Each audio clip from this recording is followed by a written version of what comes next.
अध्यक्ष महोदय, माझ्या मतदारसंघामध्ये फार महत्त्वाचा विषय, अनेकदा त्या सभागृहामध्ये त्या विषयावरती चर्चा झाली.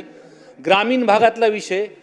माझ्या मतदारसंघामध्ये मंत्री महोदय, डुकराचं प्रमाण इतकं वाढलेलं आहे, आपण ते थोडंफार नुकसान करत नाहीत, तर ते पूर्ण शेतीचे शेती म्हणजे उद्ध्वस्त करून टाकतात.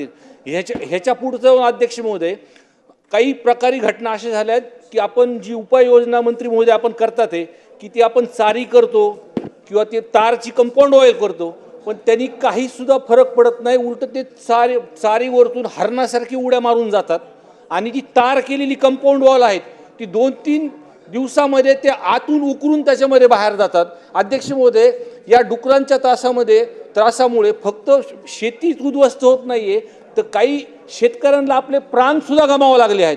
तर माझी स्पेसिफिक प्रश्न मंत्री महोदयाला आहे की या संदर्भातली जी उपाययोजना आपण आपल्या विभागामार्फत ठरवली आहे ती पूरक नाही आहे, तर कायमस्वरूपी काही या संदर्भातल्या उपाययोजना करा, हा माझा स्पेसिफिक प्रश्न आहे.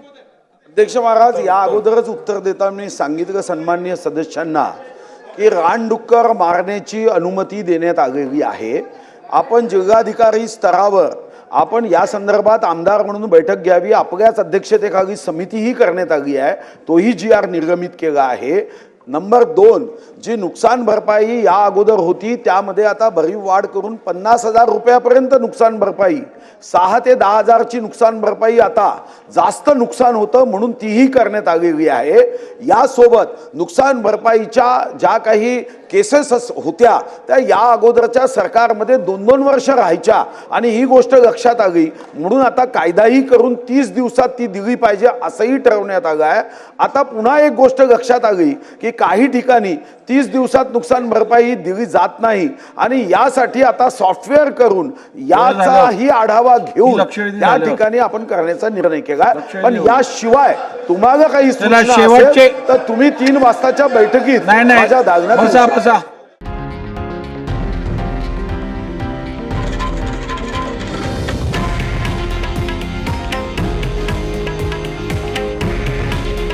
हे आहे देशातील नंबर 1 न्यूज नेटवर्क आणि आपण पाहत आहात TV9 मराठी.